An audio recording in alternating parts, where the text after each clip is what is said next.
Welcome into Hockey Sense, everybody. How we doing today? It's another Friday, and we continue on with Hockey Sense live from Half Coast Studios, brought to you by First Community, as always. First Community. I was talking to my kid's principal yesterday. I mean, who knew? He's a hockey fan, and he says he signed his daughter up for Little Blues, brought to you by First Community. I said, "You're a smart man. If you want to get your son or daughter into hockey, that's the only way to go. Is the Little Blues program, which First Community puts their name on. First Community puts their name on the St. Louis Blues Hall of Fame. Nobody supports hockey like First Community, so check it out. The Little Blues program, you get everything, including your skates, sticks, skates, all your equipment, everything you need. Reasonable costs, great instruction, and the kids, most importantly, have a lot of fun, and they want to come back and do it again. I suggest you do 2 sessions. If you played organized hockey in the past and you're between the ages of 4 and 9, you don't qualify. So if you've never played organized hockey, sign them up and get them started, and decide if they like it before you invest thousands and thousands of dollars to the sport of ice hockey. Our friends over here at Blue Note Roofing, 314-920-5713. Call David Novak today, get that free estimate, and check out the age of your roof. You know, some of these insurance companies aren't going to pay for your roof if it's over 10 years old. So now's the time to get ahead of it. If you have a roof that's 8 or 9 years old, why would you wait to get a new roof and then have to pay out of pocket? Take advantage of the insurance and do it today. Soffit, fascia, any type of storm damage, whatever it is, roofing, obviously, siding, 314-920-5713. Dirt Cheap Fun, your one-stop party shop. Get that delivery. If you live within 10 miles of a Dirt Cheap location, you can get free delivery when you use the promo code BLUES. I mean, how nice is that? Dirt Cheap Fun, your one-stop party shop. Check out the nearest location. Get the party supplies. Listen, if you're having Halloween parties tonight, happy Halloween. I should have worn a mask today. Then you want to make sure you get to Dirt Cheap Fun, your one-stop party shop. Best selection of beer, wine, and booze, plus all the party supplies, paper goods, everything you need. But you can have fall parties, campfires, Thanksgiving, everything you need for the fall and the winter, and then obviously the holidays right around the corner. Take advantage of that with Dirt Cheap Fun, your one-stop party shop. Cross Country Mortgage, my boy Mark Cooper, call him today.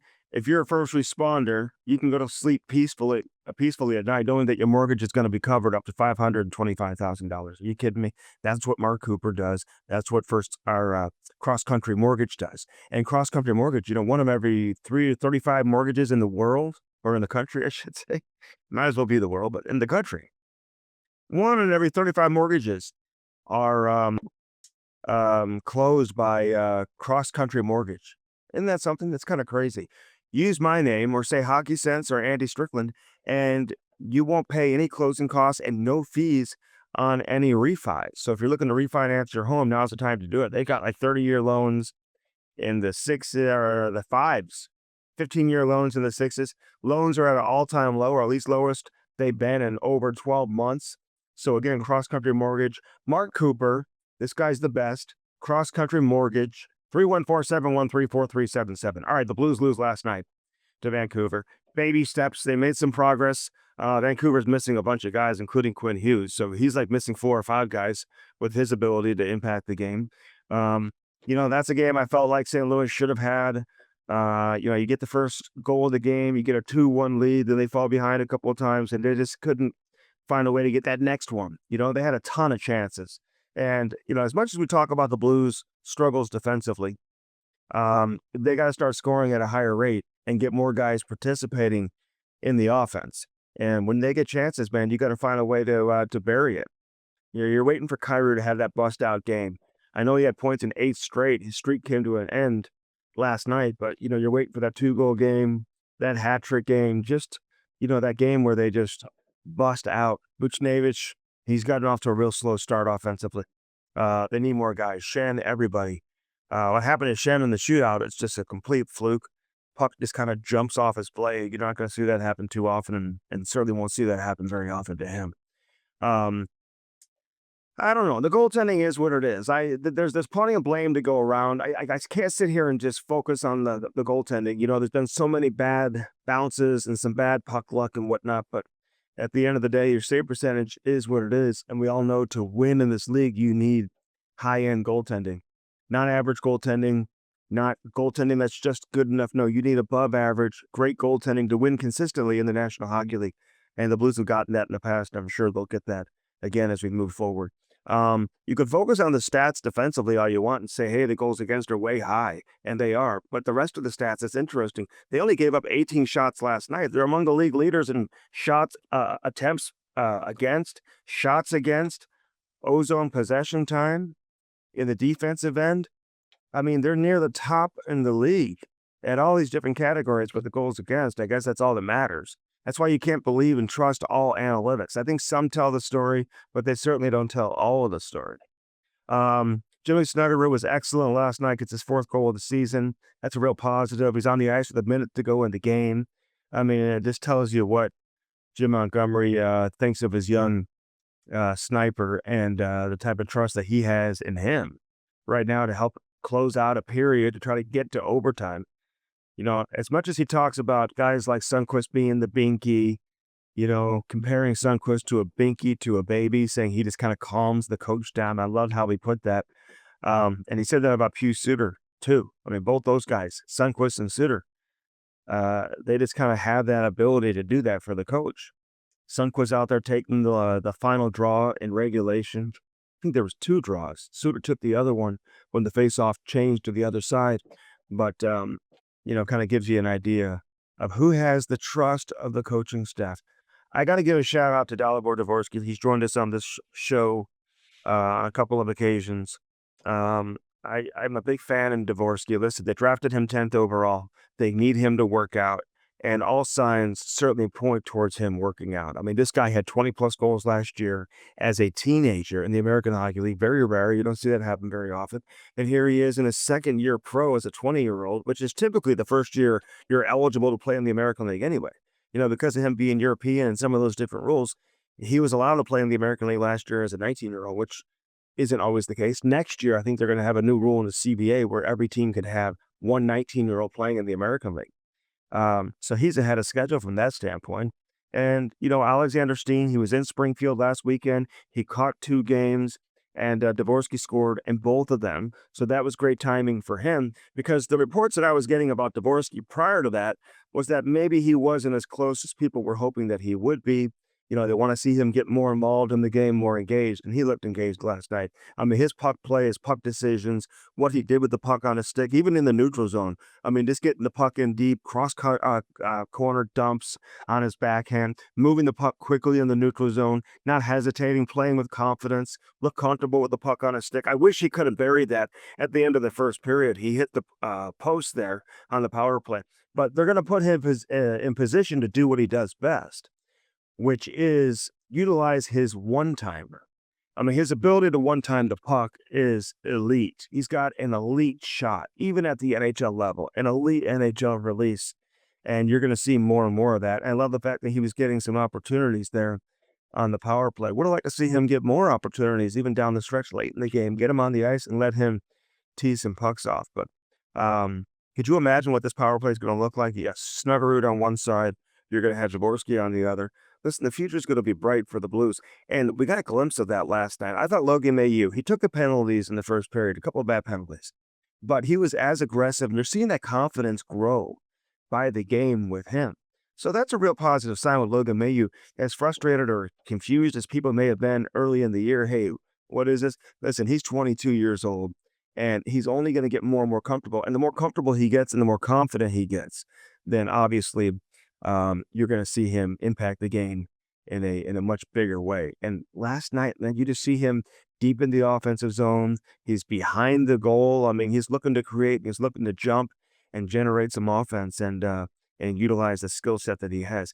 I talked to Jakob Dobas, and you can go back and listen to the interview when we had Dobas on this show, the goaltender for the Montreal Canadiens, but I've talked to him privately too. Listen, he raves about this kid. They played together in Laval. He tells me how disgustingly sick he is. Those are his words, not mine. And I think people will start to see that. Jake Neighbors, some of the younger players, listen, they'll tell me, hey, listen, everyone's just got to calm down, stay out of his ear a little bit and let this guy just play.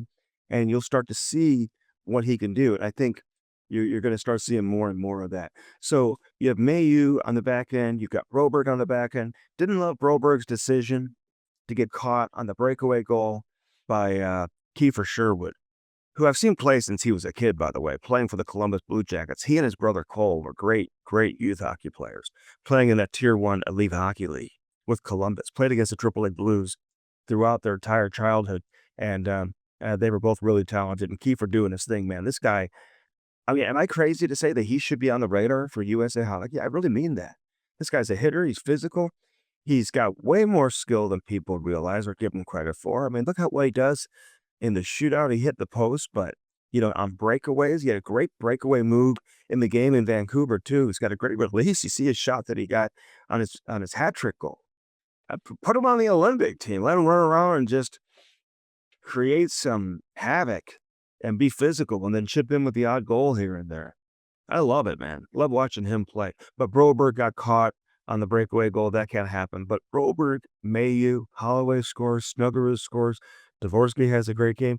Listen, we saw a lot of what the Blues' future is going to look like in the coming years last night. You want to see some wins? They need some wins. But a lot of positivity from that standpoint. This team's going to be good. And they're going to get more guys coming. Pekarsik down in the American League right now, he's turning a lot of heads. It's getting a lot of attention for how he's playing. Stansel's going to be good. Stenberg's going to get more and more comfortable. Lindstein, his ability to pass the puck, he's turning some heads down there right now, and he's going to get more comfortable and adjust to the, professional game over here from a defensive standpoint and start defending at a higher level. And I think Joel Hofer, Hope rediscover his game.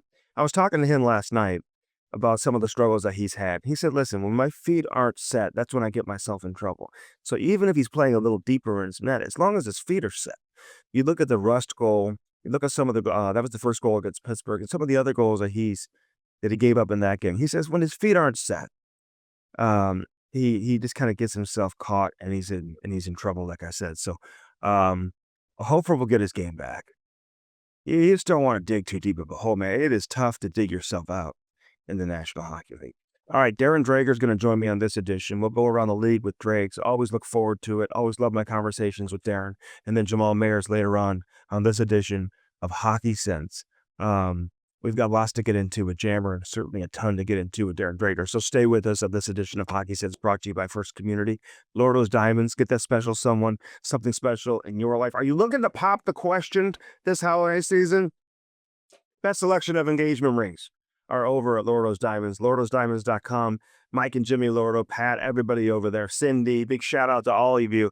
And listen, they've been around for over 70 years for a reason. Nobody has better customer service. So if you go in there with a $100 budget or a $100,000 budget, guess what? You're going to get treated exactly the same. That's not lip service. That's the truth. Go to Lordo's Diamonds, right next to Truffles. You can't miss it. In the heart of Ladue on Clayton Road. Give them a call, 314-432-8008. All right, this is Hockey Sense, brought to you by First Community. We are taking a break. Darren Dreger, he joins me next. I'm Andy Strickland. Thanks for hanging out. It's our Friday tradition, live from the Half Coast Studios. Stay with us. All right, Darren Dreger back with us here in Hockey Sense. Always great to catch up with Dregs. And listen, happy Halloween to you first off. Where's your costume? No costume today, although I don't know if you can see it or not. I've got it's called the Cam River Fighting Walleye. Nice. It's my favorite sweatshirt and junior hockey logo, period. It's a Northern Ontario junior A, junior B, something like that, but just a fabulous logo. So that's as far as the costume going in this Halloween is for me.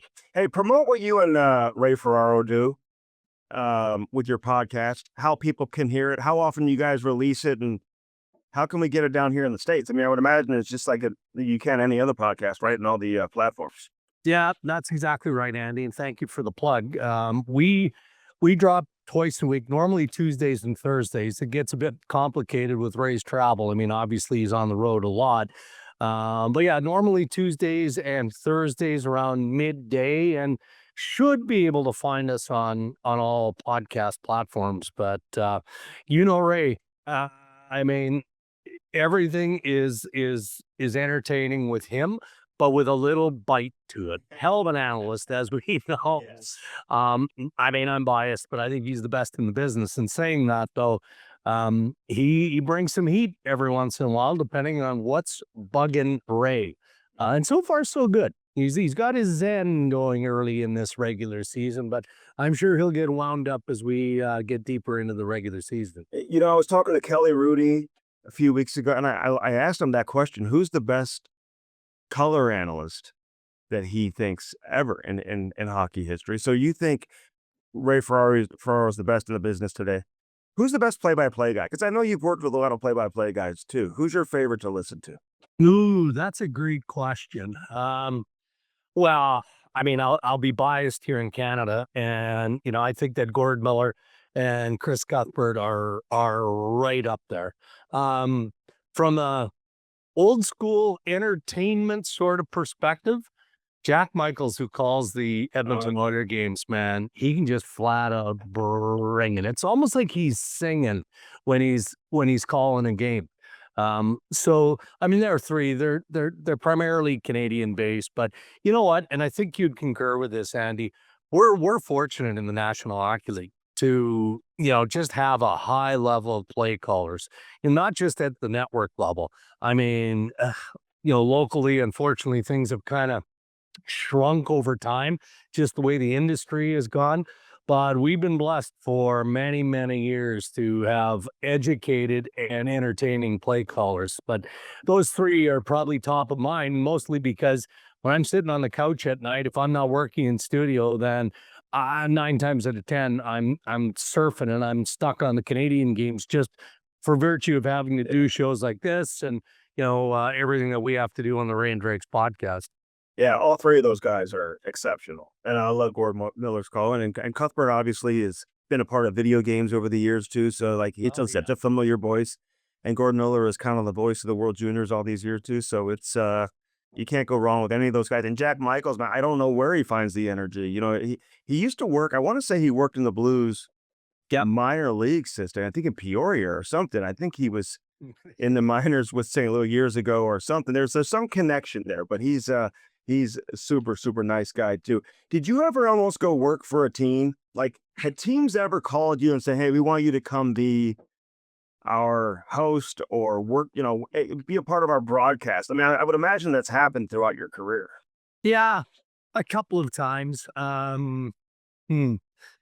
I've had instances where I've had teams gesture, and the problem with it was, there's lots of life altering decisions that you make in any profession, right?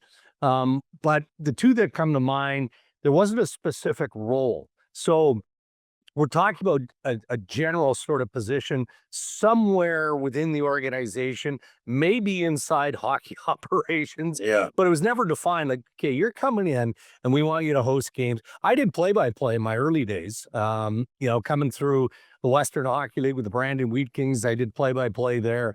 I did play by play in Winnipeg when the Manitoba Moose first joined the International Hockey League. That was when the Jets got ripped out of Manitoba and dragged to Arizona. So I did play-by-play there. And then early days with Sportsnet, I also called a number of Ottawa Senators games in the National Hockey League. So I got to tell you, when I first cut my teeth, broke into this business, I thought I was going to be a play-by-play guy. That's what I wanted to do. I loved the juice of it all. And just as my role evolved at Sportsnet, in the early 2000s, it became apparent that no, here's the path that you need to go on for a variety of different reasons. But I would, you've brought up an interesting topic, and good for you. I wonder about whether or not there won't be something for me if somebody's crazy enough to take a swing at me as my career winds down. The insider business isn't what it once was. I still enjoy it. There's still juice in it. But there are so many terrific reporters around the National Hockey League. And with social media, obviously, I mean, breaking a story or getting real, just hands dirty inside information is near impossible now. So, I'm not so sure that that's the way I'm going to end my career, whatever that is. So, and I'm not getting any younger here, Andy. Who's kidding who? Maybe there would be an opportunity with a club. But my kids are older and they're out of the house, so Yeah. I'd probably end up having to stay in Canada and gets a little bit more complicated after that. Yeah. Well, I would imagine some opportunities will come your way. The insider business, it is interesting because you talk to so many people. And what's changed the most for me, Darren, is this I just have these conversations and then I don't think to like run to Twitter to put something out. And I'll give you an example the other day, like we're just talking and somebody who said the Tom Willander, the defenseman from Vancouver, he was gonna get called up and play his first game.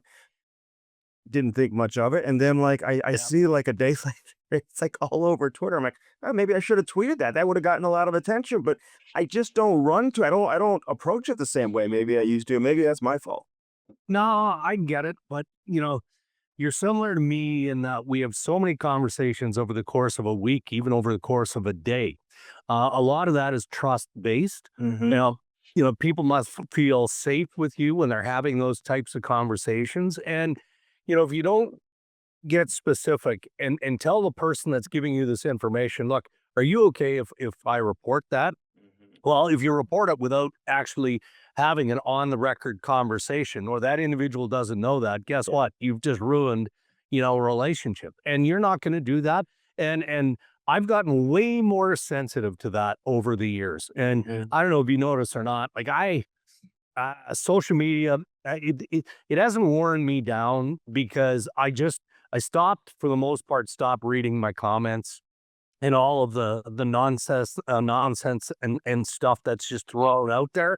Mhm. Because no matter what you say, what you report, I don't report opinion very often. I always just stick to the facts and stick to the information. But even that, draws just some wild stuff.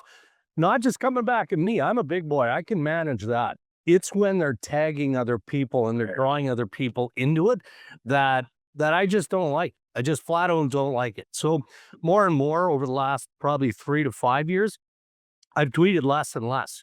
Mhm. And maybe that's not the right thing to do given I'm a paid hockey insider, but I feel through the podcast, through my varying platforms at TSN, that I can get the messages across and I can report the information more so in a mainstream fashion. Saying 'cause you're having these conversations, and I don't think people are talking to you thinking that you're just gonna go run to Twitter and put it out there. I think they're just having a conversation. So I never know. Anyway, that's neither here nor there. I am gonna ask you for your opinion on this because I've seen Vancouver play a couple times already this season live, once there and then in St. Louis last night.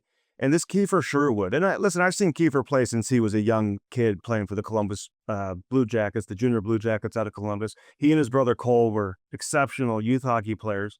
Yeah. Is it crazy for me to say that this guy, I mean, the goals he scores are high end, Darren. Like, Yeah. it can't be a fourth line guy run around and crush guys on the USA Olympic team. I mean, is it crazy for me to bring his name up and bring him into the mix? No, you know what? What's wrong with that conversation? I mean, we do it in Canada all the time when we're looking at the roster, the developing roster, and we're watching Connor Bedard have the good start that he's having in Chicago. We're looking at Macklin Celebrini in San Jose, Matthew Schaefer. Like, come on! I mean, he's a teenage defenseman. Chances are he's not going to crack Team Canada's blue line, but man, he's playing well. He's playing with poise. He's playing with confidence. All of that needs more experience. We can appreciate and understand that. But why can't you have that conversation? You're allowed to play your way into the conversation of making a power Olympic team like Team USA or Team Canada. You're allowed to be in that conversation. I mean, it's early for sure. And when you try and crack those lineups, man, you just can't be a real good productive player for a week, a month. It's got to be sustained. But in Kiefer Sherwood, he's an interesting cat. He really is. He plays with pace. He plays with power. He plays with energy. And on top of that, I don't know him, but I've done a little bit of research around Vancouver, and I know that organization pretty well from senior management right through to Adam Foote, who I've known forever.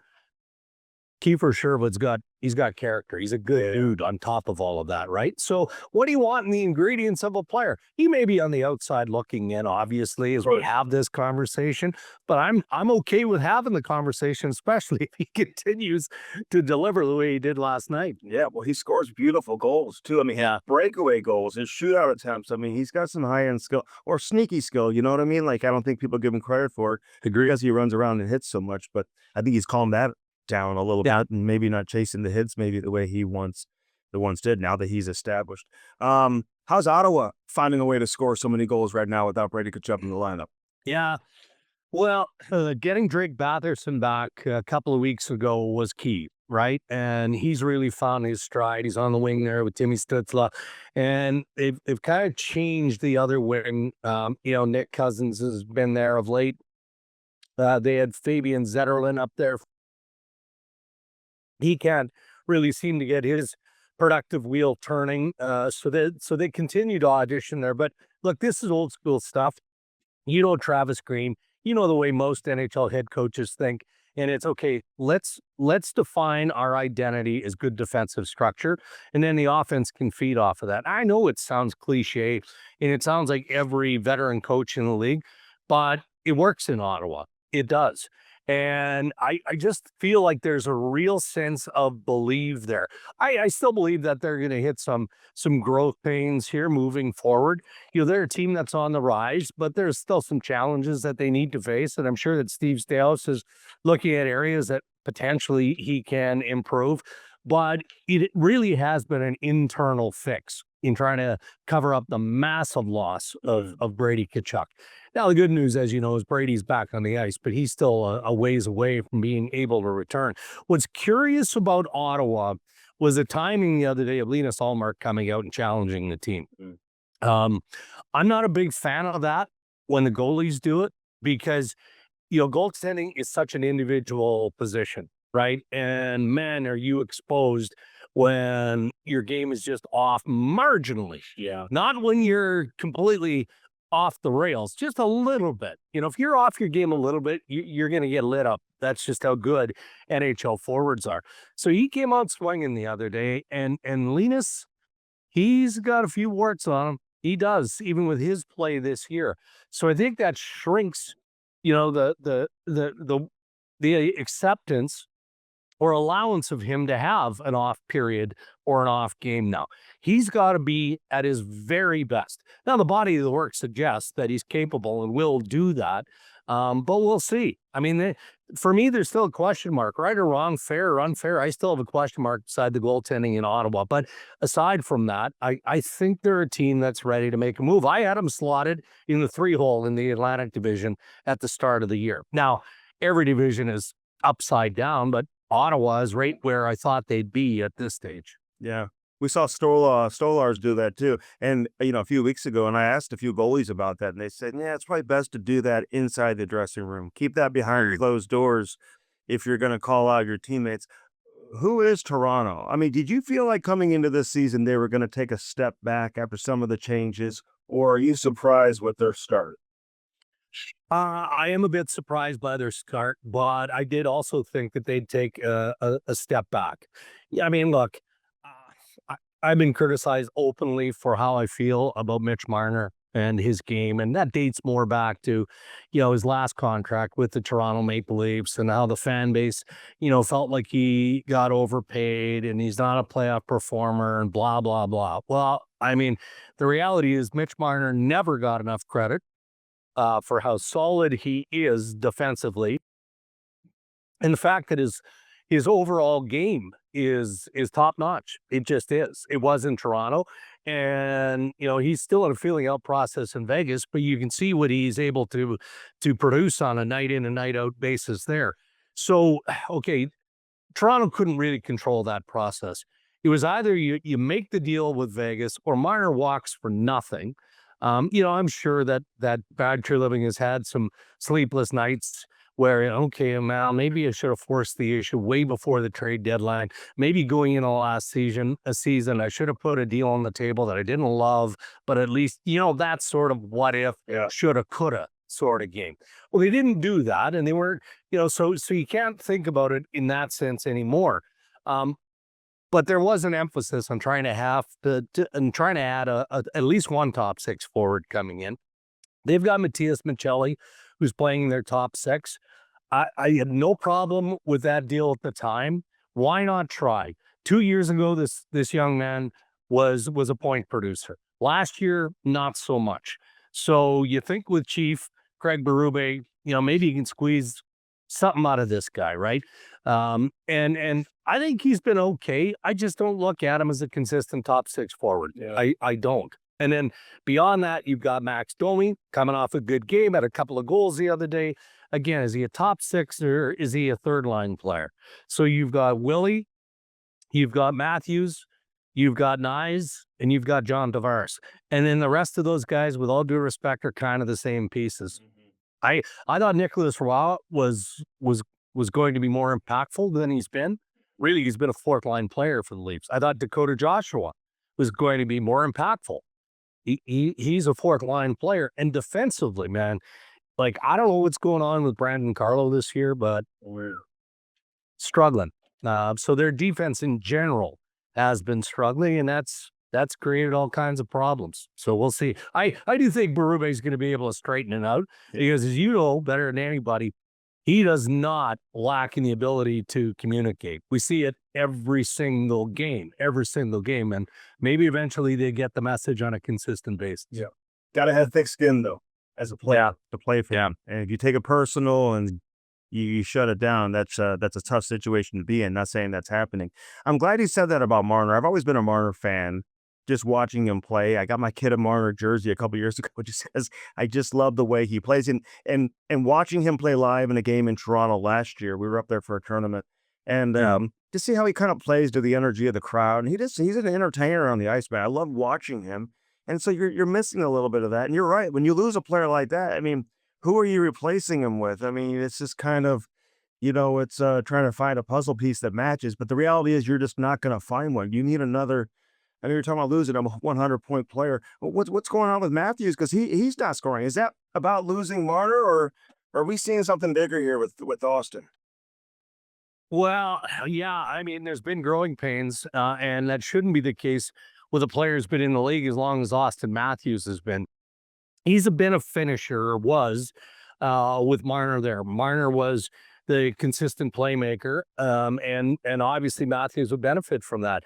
I know that Berube expected and still expects Matthews to bring a more complete game, and we haven't seen that yet on a consistent basis. What I mean by more complete is, driving the puck into the zone, holding on to that puck, driving the net occasionally, he's a big man, getting in their net front and getting the odd greasy one, as the coaches like to describe, shooting from different areas on the ice.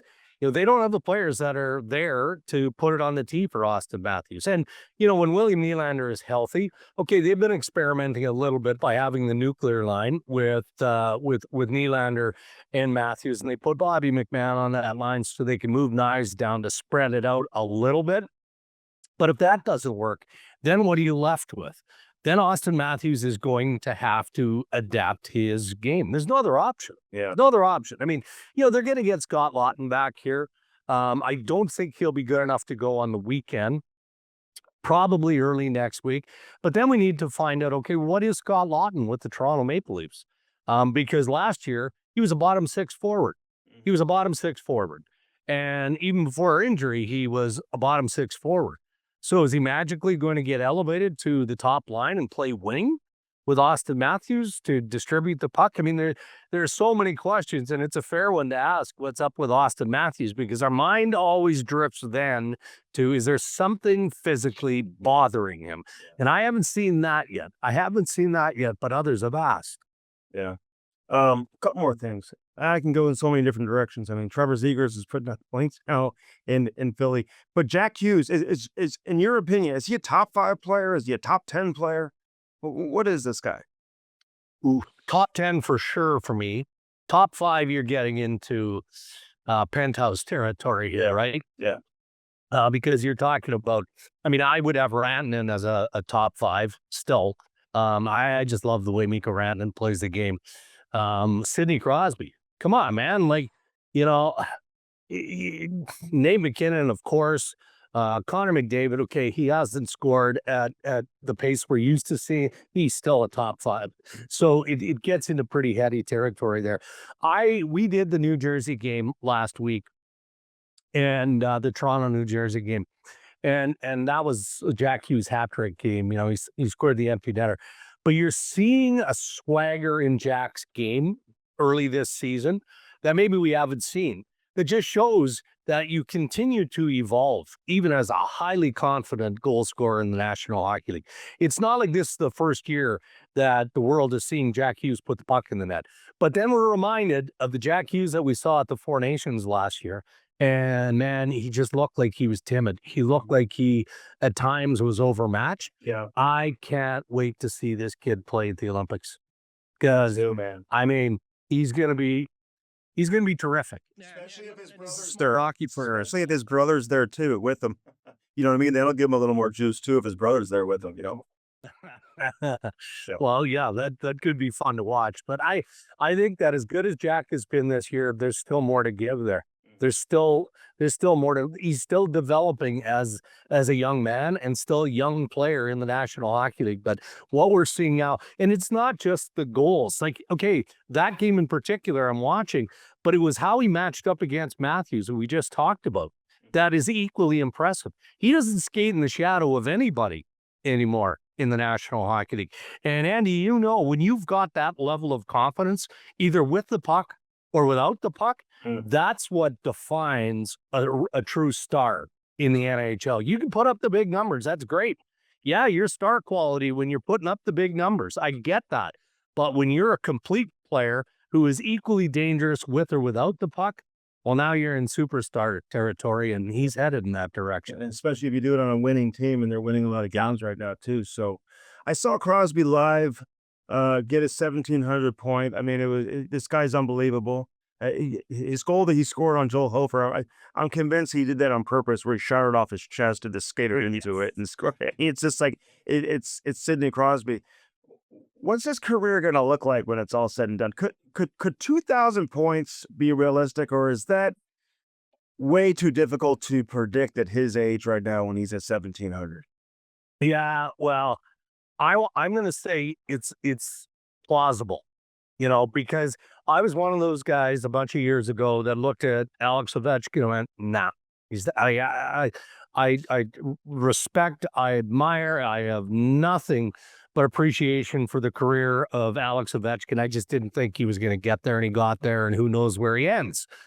So I'm not going to question Crosby, aside from Father Time here, let's be honest. Yeah. You know, he's a 90-point player. Like, he'll have 90-plus points this year, but, you know, he's 38. Like, yeah, you know, another 300 points, 295, whatever it is. I mean, those are pretty big goals, but he works at his game as, you know, probably as hard as anybody, and not just in season, in practice. You talk to any player who has the benefit and is fortunate enough to skate with Sid and McKinnon and that group in the summer, and especially the young guys who've never done it before. Doesn't matter if it's early in the summer or they're ramping up, getting ready for training camp. If you're pissing around out there and you're not out there to give it your all, you're not getting invited back. And you're getting an earful from Sid and from Nate McKinnon, because that's just how they're wired. Yeah. And that's what's made them successful. And that's what keeps the blood just boiling in the veins of Sidney Crosby. So knock on wood here, as long as he can maintain his health, and something ridiculous doesn't take hold of his game, I think he could be really impactful at 41 years of age. I do. And that's why I've got time for the conversation of him hitting 2,000. Yeah. Well, they just play like, hey, this could be their last run with all these guys together, with Malgin and Letang, and the way Malkin's playing right now too is they're fun to watch. I mean, they're a team that I pull for, Pittsburgh. I just want to see them get back into the playoffs. Are we at a point now where Celebrini has to play his way off the Olympic team? Has he been that good where you can just pencil him in right now? Or do you feel like that's still being evaluated? It's still being evaluated, but real close. Ray Ferraro refers to Macklin Celebrini as Crosby light. Just again, the overall game here. Our Chris Johnson on Insider Trading on TSN on Thursday said as good as those two young guys have been, and I'm talking Bedard and Celebrini, and they've certainly both played their way again into the discussion of whether or not you take one or you can possibly take both. It doesn't sound like Canada believes that they've got room for both young guys.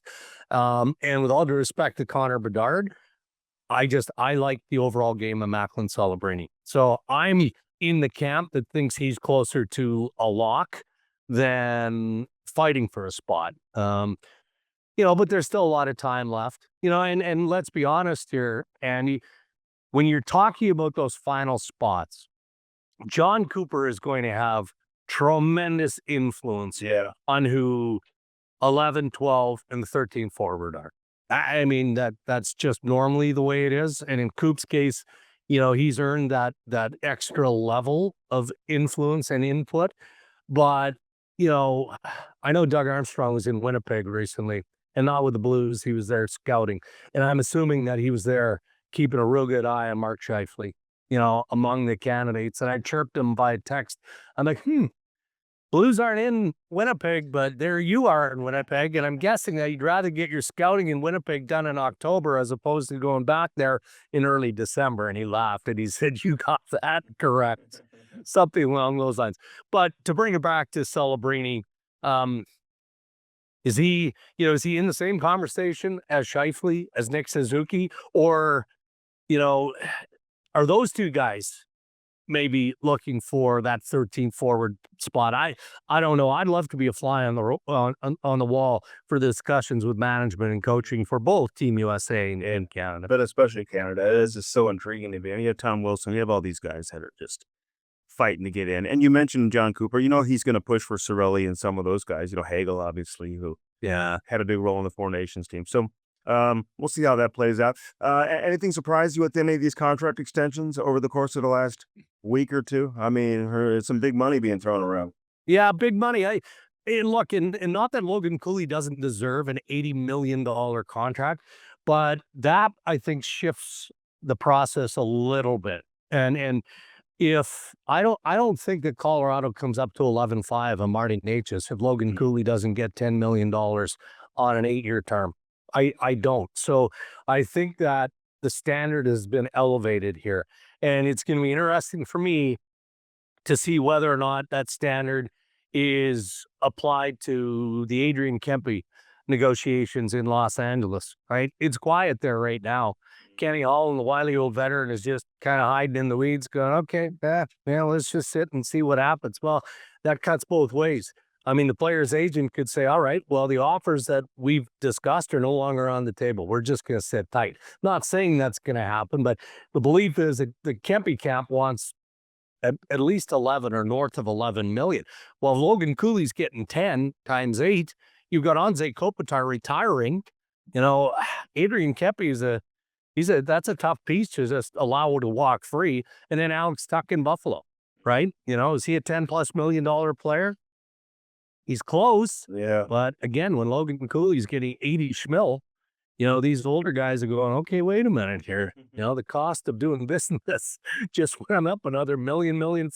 I know. Good for the players. I mean, it's good for the players. I mean, they're all going to be getting paid crazy. It reminds me of the 90s almost, or early 2000s when guys were getting $11 million to $10, $11 million into the 30s, and they're signing extensions after 30 and getting crazy money. I don't know if we'll get to there or not because all these young guys are getting paid, but it's interesting. Detroit's winning games too. That's Todd McClellan's got those guys going in the right direction. There's a lot of great stories. We'll just see how many of these teams can sustain it. Great. You know what I mean? And who's going to be there come Christmas time. So, yeah, well, there are some great stories. You're right. I mean, I was looking at it again this morning. I mean, Tampa Bay we just talked about Coop, but they're back on track. I mean, this is the team that I think most of us expected. Flyers, Columbus, you mentioned Detroit, they're all on winning streaks, but there's some question marks too across the league. I mean, not to take us into a different direction here because, obviously you need to go, but the two teams that are now surprising to me your team, St. Louis, Yeah. and Minnesota. Like, they're better than what their record indicates. And, 10 games from now, we're probably looking at completely different records because these are good teams that just aren't performing right now. Yeah. But it's that surprise sort of game cuts both ways. Yeah. No, it's been a big surprise. But they're digging a hole, right? I mean, you can only climb your way out of the ditch so many years in a row. And they did it last year and they did it in 2019. Yes. It's not realistic to do it all the time. But the good news is for St. Louis is you're seeing Snuggerud on the ice with a minute to go last night. Dvorsky gets called up. He had a really good game. Holloway scores. Mayu had, starting to show some confidence and play his best hockey. So, Broberg, they've got a lot of young pieces. They're going to be good moving forward. And a lot of those guys are getting a lot of playing time and playing important roles. So, we'll see what it means moving forward for St. Louis. But thanks for doing this, Darren. I appreciate it as always. Thanks, Andy. All right, that was Darren Dreger. Jamal Mayers coming up, and lots more to come here on this edition of Hockey Sense. That interview was brought to you by Kirkwood Fence.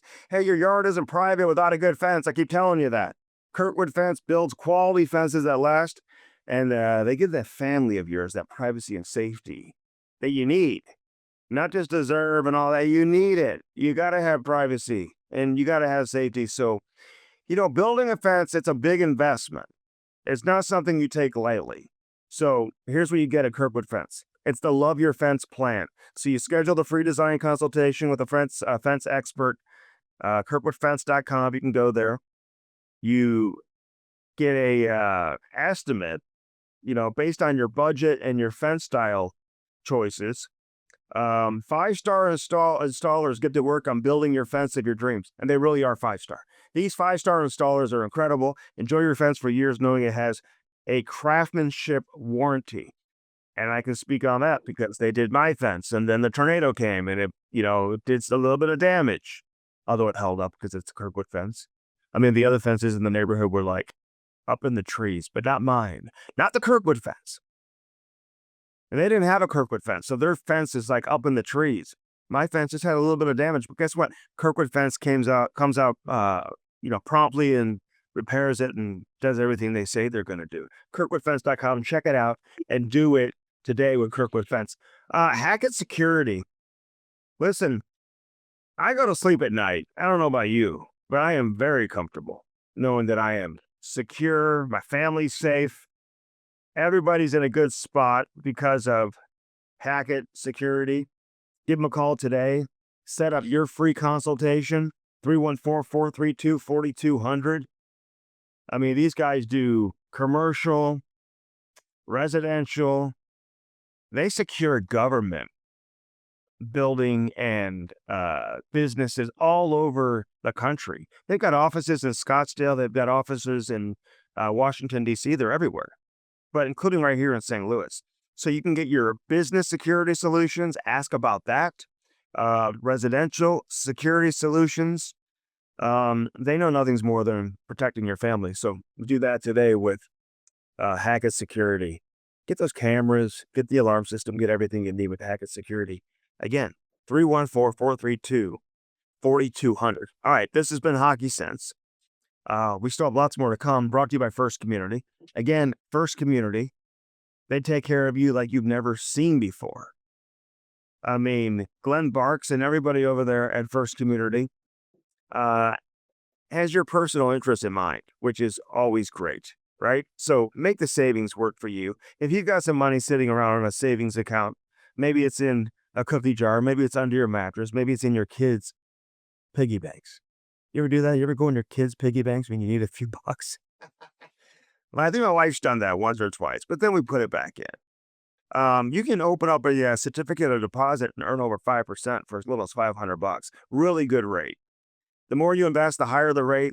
No monthly service charge. Your money's completely accessible to you, which I love.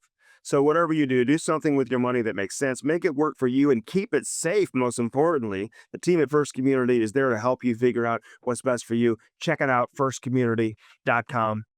Dirt Cheap Fun, your one-stop party shop. Again, check out all the party supplies, the paper goods, the beer, wine, and booze. Get that delivery. Use the promo code BLUES, and you're going to get free delivery. As long as you live within 10 miles of a store, they've got stores everywhere, so chances are, if you're listening, you're within a 10-mile radius of our friends over there at Dirt Cheap Fun Fun, your one-stop party shop. Blue Note Roofing, 314-920-5713. Cross Country Mortgage. I mean, they got incentives for everybody, from doctors to first responders. If you're looking to refinance, no closing costs. You'll save over $2,000 on loans. All the lender fees, all the appraiser fees, throw it out the window. They waive it when you mention my name or mention Hockey Sense. So call Mark Cooper today. Cross Country Mortgage, 314-713-4377. 314-713-4377. All right, let's step aside. Jamal Mayers. Jammer, he's next here on Hockey Sense. Don't go anywhere. Brought to you by First Community. All right, welcome back into Hockey Sense, brought to you by First Community. Spas and more, just get it out of the way. Oh, dude, great now out of the gate. I'll tell you what, I'm, so excited for next summer because they're going to take good care of we're going to have a hot tub, like an 8-person hot tub, a cold tub, the chili tub, the Chili tub. That's not the swim. No, this is a singular for one person only at a time. It's a cold tub. It's about 45 to 50 degrees, filtrates itself. Unbelievable for your health. And I'm going to have a traditional Swedish sauna, 5-person sauna in the backyard. So you go cold tub, start your day, cold tub, sauna, cold tub, sauna, cold tub, finish cold. What do you mean? Back and forth in one day? Back and forth. In one day? 3 minutes in the cold tub. Oh, 3. 15 minutes in the sauna, back and 3 times. You wouldn't do the cold tub in the winter, though, would you? 100%. If it's like 6 degrees outside?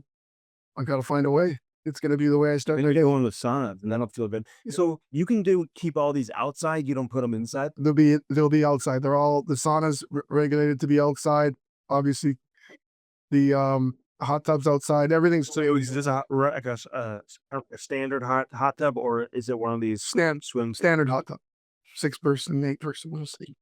But those 3 things are going to help with my wellness plan. Help them wellness for the Jammer help them wellness. So excited. Are you getting the lights that light it all up? No, I don't need that. But Spas and More, They'll have all those, They do, but we don't. There'll be some lights in there, and the light. It's probably part of the deal. But I'm so excited because Master Spa dealer with 2 locations, Sunset Hills and Oakland Park. Mike Leahy's the owner of Spas and More. You have to know this. Master Spas is an American hot tub and swim spa manufacturer in Fort Wayne, Indiana, not far away. They're the largest hot tub and swim spa manufacturer in the U.S. Already told you about Michael Phelps' chili goat tubs for the cold tub. Spas and More offers high-quality tubs, swim spas, cold tubs, and infrared saunas, and all of your health and wellness and relaxation needs. Turn your backyard, can't wait, into the oasis of your dreams with a Master Spas from Spas and More. Spas and More located at 12957 Graboy Road in Sunset Hills, where we put the in spa. I know you're going to be working and talking to Angie and like, hey, we have a nice backyard here. We've got some empty space over here. I got another show. I don't know if you ever want to be a part of it. Don't think I don't know your tricks, Andy. Hey, I'm a smart businessman. And I'm a little jealous when you're talking about all this. So, it's just I want in on the action, too. I want everyone in on the action. Well, you have an active family, and your wife's unbelievably, into fitness as well. I'm telling you, this is something I think you should do. I like it. Think about your kids and soccer players, hockey, playing hockey.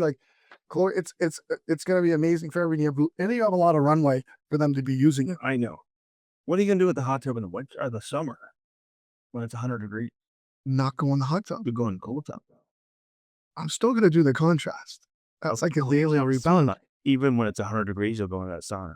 Yes. It's good for you. What's the maintenance? Try to keep this thing combined. It's very easy, huh? It's like a filter. So the cold tub is a singular cold tub for one person at a time. It has its own filtration system. So it's not like you're changing the water and going back and forth. It has its own mechanism that will do all that. Yeah. St. Louis Blues. You know what's weird? I know you like the analytics, and a lot of people love the analytics. And sometimes they tell some of the story, but they rarely tell the entire story. I guess they can. Blues among the worst in the league in goals against. Not among. 5-on-5, the worst. Okay, so they're 31st, I think, in goals against. 32nd, 5-on-5. Okay, right. So, but They're among the best in the league at ozone possession time against, shot attempts against, shots against. They only allowed 18 shots again last night. So, how do you look at that? How do you analyze the Blues defensively when they don't spend a ton of time in the net? They don't give up a ton. But the chances they do give up are grade A. They're 5-bell chances, as Jim Montgomery likes to say. And a lot of fluky goals, man. A lot of bounces, bad bounces, and some bad puck luck. I'm just curious what you're seeing defensively. Yeah, a couple of things for me is I try to see things positively. And I think with the injuries and the fact that they are, like, there's two things that remain a constant for me. Goaltending has to be better, right? I think that's fair. It hasn't been up to the standard that each of them would say. I think you're safe to say that. Having said that, you also have some injuries to some key players, but I look at it as an opportunity to tighten things up defensively and fix, and you have the attention of the team, right? Everybody in that room knows where they are defensively. I think you can fix that part, right? I think if you fix that part, because to me, defending is a choice. You fix that part when all the other parts come back together and the team is healthy and the goaltending, which it will, fix itself and they'll get back on track. Then you're in a better position to pick up points, win hockey games, not feel that deflating feeling of a soft goal here and there, which makes players question whether they're defending well or not when you're not giving up that much. Yeah. And I think, but tightening up even more when your goalies are struggling is what you have to do. Because to me, it's about winning. You can sit there and complain that Hofer hasn't been himself, or you can find a way to win the hockey game. Like, that's what good teams do. Even though he gives up tough goals, especially the start games, find a way to win 6-4, shut it down defensively to help protect him. And I think that's probably the focus for the group is, guys, we've got guys out. We've got key guys out. We're not giving up a ton. Let's tighten it up even more defensively. Let's try to make these games 2-1, 3-2. Let's limit the opposition to 2. Yeah. And I think that if that's the focus, it's only going to help you in what is a marathon of a season versus trying to outscore your problems or trying to go the other way, which you're going to open yourself up even more. And I think it's probably important that they show them, hey guys, we're actually not giving up a lot. Yeah. But we're giving up, like, we gave up only 18 shots, let's say. But of those 18, 6 were golden grade A shots, opportunities. Yeah. Let's tighten that number up so that the opportunities that they get like that is 4. Like, that's a big difference. The breakaways they're giving up, I mean, they've had some situations where the decision-making by your defenseman is leading to some of these, breakaways that just are so preventable, Jamal. You know what I mean? It's simple. Like, to me, like, I get it. You want to keep plays alive. You can't really do that without an F3 that's there to support you. There's teams that, like Carolina D, don't have to think. They can just go. Why is that? Because they're 1,000% certain that their F3 is going to be able to do their structure because of their structure. So when you don't have that and you're trying to, like, trust your instincts as an offensive defenseman to keep plays alive and get there because you think it's a 50-50, that hesitation, that indecision, you've already lost the race. You can't take a straight line. Like, I don't think that from the top of the circle to the top of the circle, and it's advantageous of you to take a straight line at someone. It really isn't. At the end of the day, everybody's activating in that front tee. Everybody's acting as a second layer. I don't think even hitting in the neutral zone for a defenseman is in a straight line is a good idea. Yeah. If the next layer of player is not your teammate. If you had backside pressure coming, maybe you can do it. Maybe you can do it, but he's got to be on the right side of it, right? So, listen, every team does the same thing offensively. They reload, they try to get above. They want to keep plays alive on the strong side. Every team, long rim, the offside D pinches. But you have to have the coverage. You have to have the trust. And, if you're a little bit off in that decision making, then you're going to expose yourself to odd man rushers and breakaways and opportunities which seemed to come out of nowhere. You've been on teams that struggle. What's the mood like? What's it like when you need a win in the worst way? I think the Blues are 0-4-2 in the last 6. The challenge when that's happening is to come to the rink with energy. So it's a difficult balance for the coaches. You want to create an extremely uncomfortable competitive environment, that this is not okay. So make it really uncomfortable, making practice harder, battle drills, but also make sure your leaders are coming with a good attitude and a positive attitude, because negativity breeds negativity. So I know it sounds, sometimes you're manufacturing the positive, almost like overemphasizing small positives until they start to grow. Because, to me, it's hard to get out of those things. Even when they start doing the right things, a bad thing might happen. So don't feed into that. Feed into the positive. And it requires a conscious effort, in my opinion, for not only the assistant coaches, but the leaders in the group to accentuate the positive and create that good energy. Because you're not going to get out of it if you're negative, or if you're down in the dumps, or your body language isn't good. It's holding fingers. You can't do that. So it's hard. It's really difficult, and tests who you are as a person and as a teammate to rise above that and try to find the positive. Because there are going to be negatives, and you got to muzzle it out. You got to nip it in the bud in a sense of kind of quiet those voices down. Yeah. And accentuate, as hard as it is, and it might feel like you're manufacturing it, but you need to do that to start to compound some positive things. And I think when you have the leadership the Blues have, I don't think they'll get to that point. Right? No, they're in a good place. They are well suited, in a good place. They have a formula that works. And I trust that they're honest with each other. I think that's probably really important as well. And just demand more from each other. Demand extra. Like, if you think you're doing enough, like, second effort isn't enough. Yeah. Third and fourth efforts are required. So, the Blues win 12 consecutive games in the regular season last year at home. Then they win 3 more at home in the playoffs. They won 15 consecutive games. They've won 1 game at home this season. And listen, the season has not gone as planned, right? I don't think anybody saw this happening. I think there's got to be a little bit of a state of shock among the players inside that dressing room, certainly with coaches and management. They called up Dvorsky. He played really well. I look at last night's game, and I'm like, I'm trying to focus on the positive, and I see a lot of positives, and I see the future of what this organization can look like. I see Snuggerud play. He's probably their best forward last night. Holloway gets back on track. He scores a goal. Mayu is playing and demonstrating the most confidence that he's shown since he's come over.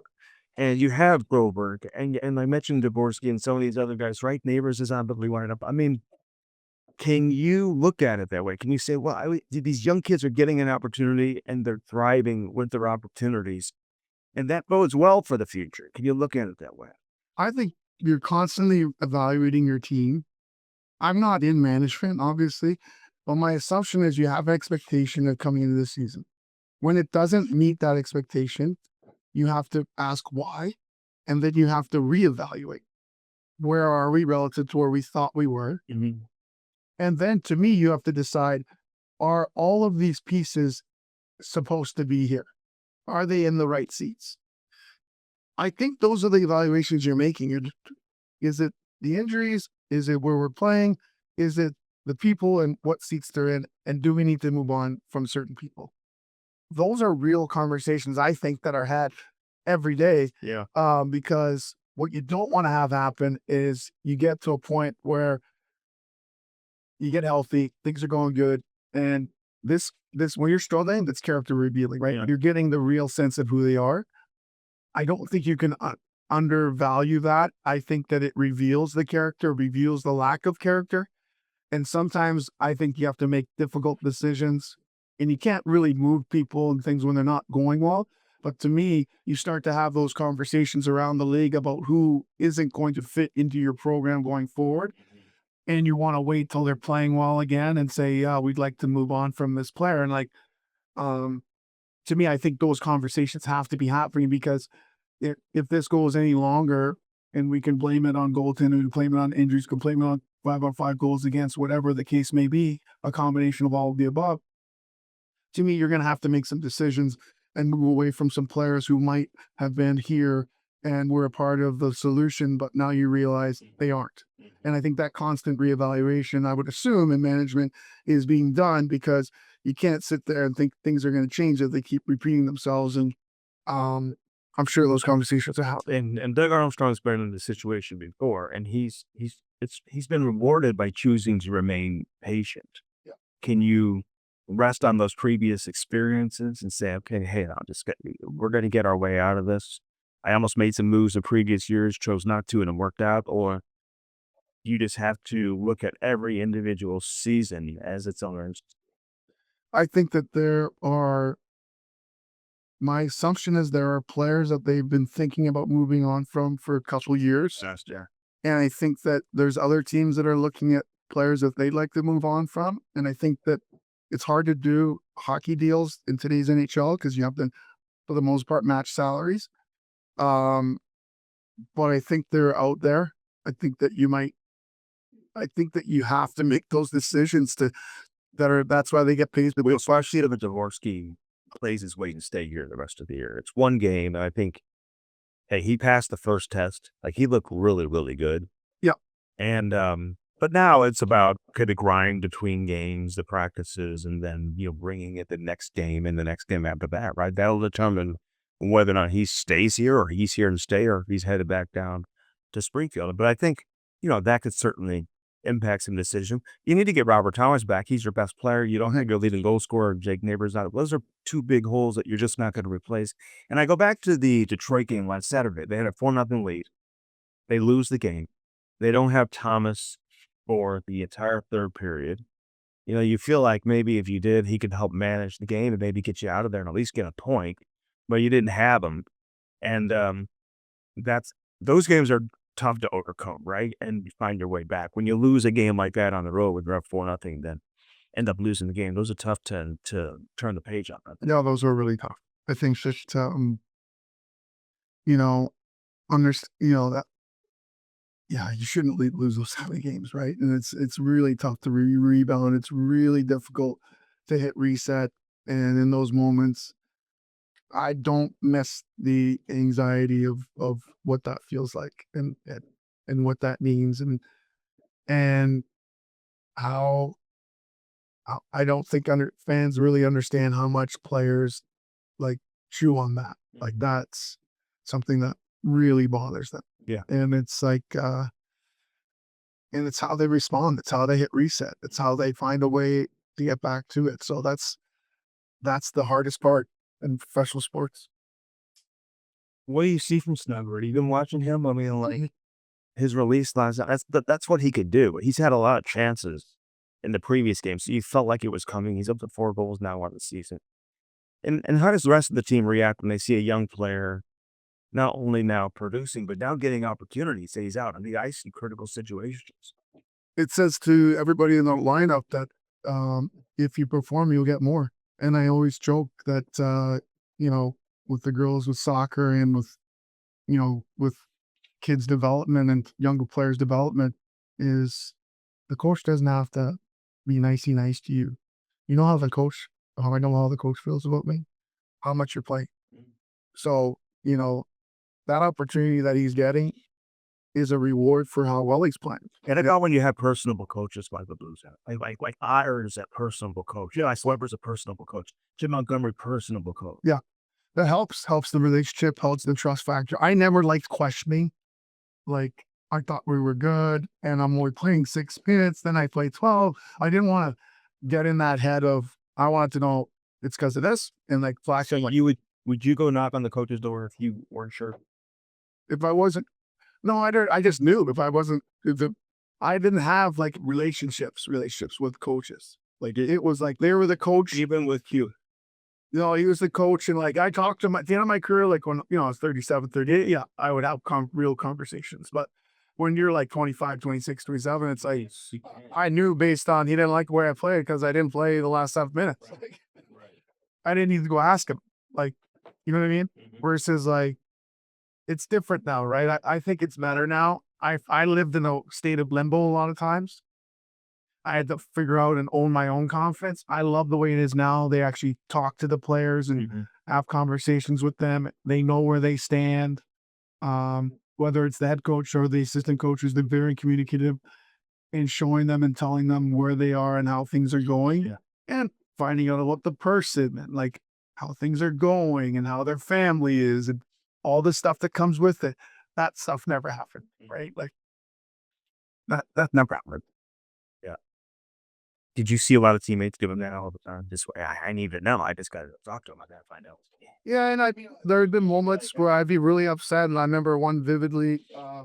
I was really upset about something that had happened, and Mark, Where were you playing? here for the Blues, and Mark Bergevin was a veteran guy and a good friend of mine at the time, and I said I got to go talk to him, and he's like, just wait till tomorrow. Yeah, just wait till tomorrow, and it was real sound advice because I was pretty upset and fired up, and I'm glad I listened to him. 24-hour rule. Yeah, I was 23, 24, and I was upset about something that had happened, and even it didn't matter that I was in the right because I truly believed I was in the right. But it was really good advice from a veteran teammate to just wait till the next day. And then when the next day came, I felt like I didn't really need to go talk to them about it. Actually, it was a good idea that I didn't. What's your advice to youth hockey parents who are frustrated and may want to talk to the coach often? You know what I mean? Like, should you feel like you have an open door to do that, or should you not? My feeling on this is pretty simple. I think that parents nowadays do not like to see their kids struggle. Okay. And what they're missing is all the parents nowadays want to fix everything and make it a nice smooth path, a nice smooth transition, a nice smooth road for their kid. And for me, there's no growth in that. Let them struggle. Let them have. I'm not saying that let them struggle for the entire season. Right. Or encourage them. When I was that coach, I would say every year at the beginning of there's going to be 3 to 2. It's going to depend on the player. There's going to be 1 week, and it might last a month. Every player on this team is going to struggle. I'm not going to fix it for them. So if a player who plays with a kid who's really good on the forecheck, but I put him with someone who isn't good on the forecheck on purpose to make that player get on the forecheck, I'm not going to just move that kid with the good forechecker to fix your son's issue that I see that he's not hunting or doing those things. I'm going to let him figure it out for a few weeks and try to coach them to understand that they have to get on the hunt sometime, whatever the case may be. But I think parents, they see their kids struggling and they want the coach to fix it right away. Fix it right away. Like put them with someone, fix it. What they don't understand is that struggle is where the growth in their game is going to happen. It's okay for them to struggle. It's okay for them to fail. It's the only way a lot of times they're going to learn. And so I think we all want, for whatever reason, parents want to fix a nice smooth landing, a nice smooth transition, a nice linear path in their development. And I think that where they go wrong is that if we fix it continually, then they'll never grow. They'll never see the error in their own ways. But sometimes, as much as we may tell them, they need to do it and fail before they learn. What about coaching to win at a young age versus just looking at a big picture situation from a development standpoint? Because that's a very fine balance, right? I mean, you may play at a certain age and you'd be younger, but it still costs the same amount of money that a kid is paying that's older. So, you're still traveling, you're still paying a lot of money, and parents have an expectation to win. So, like, what's the balance in your opinion? I think the balance is way simpler than people make it out to be. It's very simple. To me, you have games in your schedule that are easier than others. You have tournaments where you're traveling to a place playing against better competition. Mm-hmm. So in the moments where you're playing against lesser competition, which we all have those in our schedule, Everybody plays. Everybody plays. Everybody gets to be in all the situations. That is exactly what should happen. For the most part, you try to make it as equal as possible. Inversely, when you're playing in a tournament and you're traveling or you're against top 15, top competition, you need to coach to win. Doesn't mean everybody doesn't play. It means you have to coach the moments, the time, the score, the situation, and make those adjustments accordingly because the kids learn from winning. And I can assure you that you're actually hurting some kids. Let's give you an example. You're playing against a top 5 team. You decide you're going to play everybody. Don't worry about where the zones, where they're starting, who they're on the ice against. What happens is you're going to destroy their confidence because they know. So a weaker player against a top 5, top line is sitting there going, oh my, I shouldn't be on the ice against this group. And they know that at 10. They know they're in trouble. And what good is it for them to get the equal opportunity, get scored on 4 times at the end of the game, and like, oh my God, that's not a good experience for them. So part of our job, in my opinion, as a coach at the AAA level, is to put kids in a position to succeed. And part of that is controlling who they're out against, because let's be honest, the other teams are doing it. Do not be fooled. The other teams are doing it. They're playing their top players and they're coaching to win. I think there's 2 buckets. You got to make sure everybody plays on these part of your schedule, which is likely have. And in the moments where you're traveling and playing against better competition, you got to adjust accordingly. So I like what you said about they expect the coaches to fix it. So what's the answer though? Should they be calling the coach? Should they be asking the coach? I think they should trust their instincts. I don't think they should be calling the coach when things aren't going well.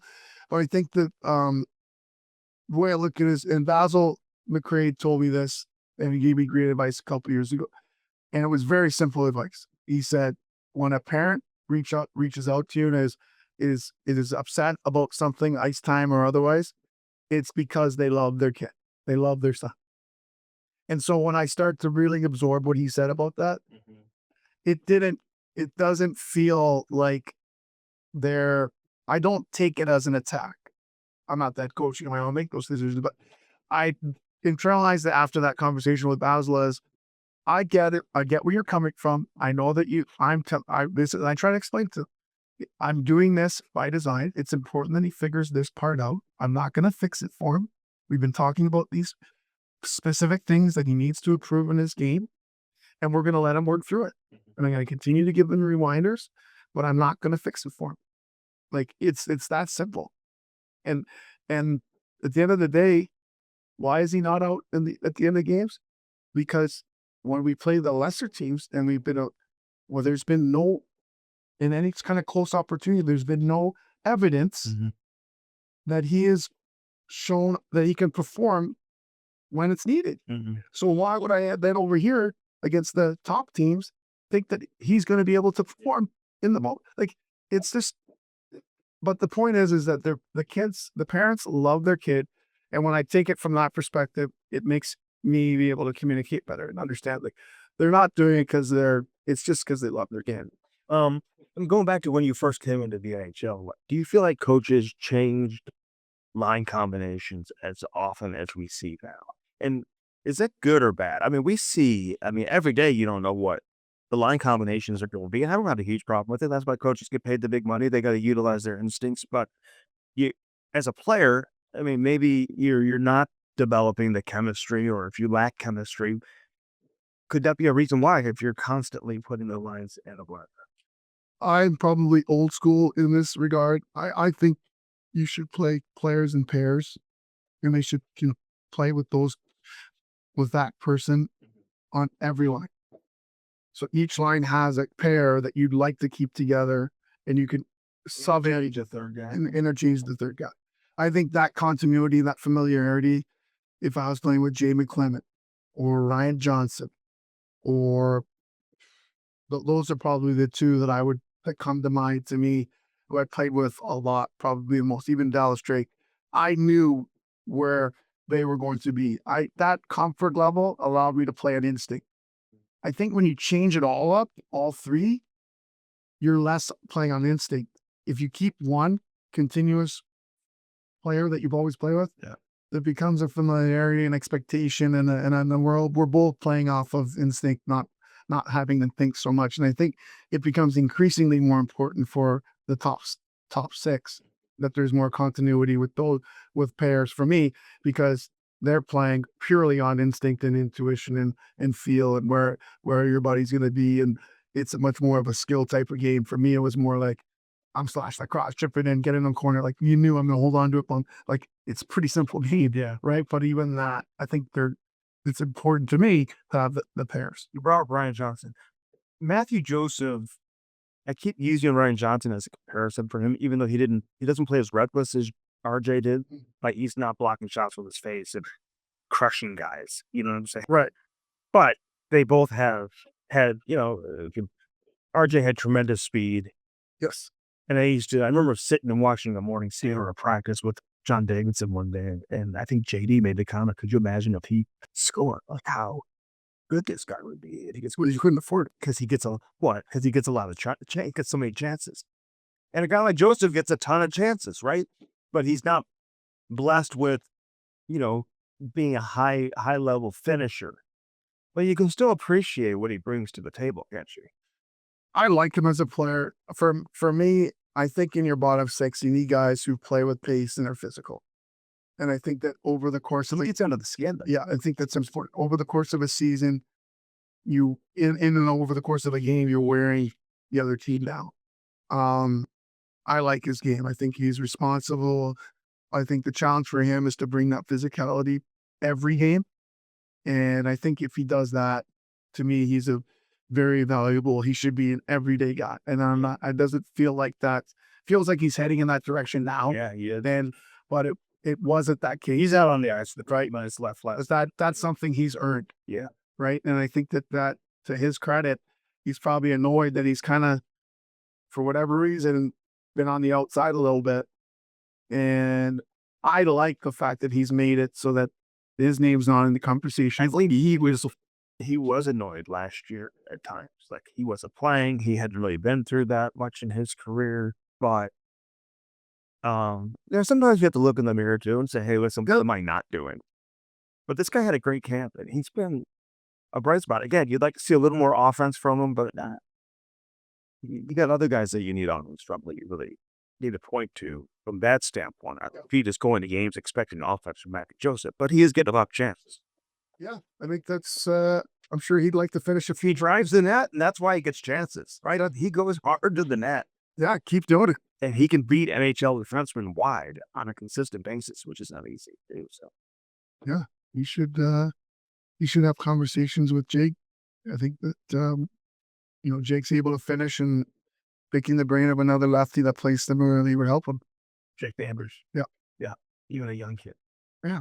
they miss him. You don't learn from him. You can learn from any of your teammates. I learned from the 20-year-old when I was 37. Like you don't stop learning in the game. You ever break a bone in your leg from a block shot? Broke ankle. Never broke like that. And then also the exact nature of the injury. And I'm guessing it's a fracture. He blocked a shot in the leg, and he's out for 5 weeks. It's not like a sprained ankle or something. Right. It's not an elbow injury, right? So how bad does that hurt? It was a 99-mile-per-hour. Yeah, game. It's Whose shot would you get out of the way? well, I got out of the way of Al's because early on in my career, I won a face-off. Al got the puck, dragged it to the middle. I went to the net. He took a slapper, hit me in the back of the leg. Now I wasn't wearing the next day in practice. Like I finished the game, but it hit my calf. And I wasn't wearing the skinny jeans. They weren't even a thing back then. It was normal straight cut. My legs, my calf swelled up so much because he hit me with the puck. And I never forget, like after I went to the bench, I had to change right away. And Al comes down and he's like, yeah, I don't need you to stand up, get in front of the shot. And I go, I'm gonna have to tell me once. So get up. Like, in other words, get out. Get out of the way. Just get out of the way. I could beat the goalie for me. Okay, but what about an opposing?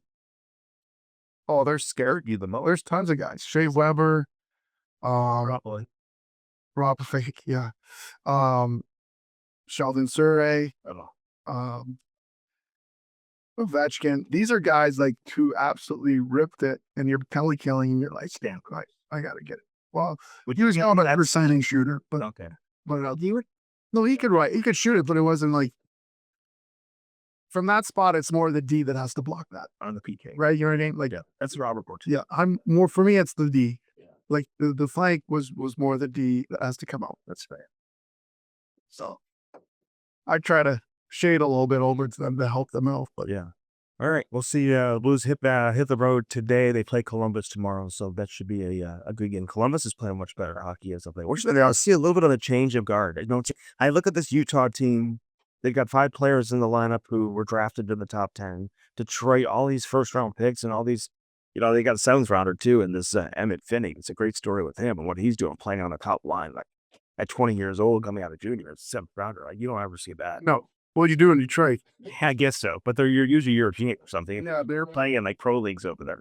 So, bloomer, right? He grew up. you see Columbus, obviously, they've been building. Chicago's playing much better. They got a bunch of young stars. San Jose's going to get there. They won a big game last night against Jersey. So like, are we seeing the league turn over a little bit right now or no? I think there's a lot of survivors. Look at Pittsburgh too. Like there's a lot of teams. There's a lot of teams we expected to be where they were last year that have started really slow.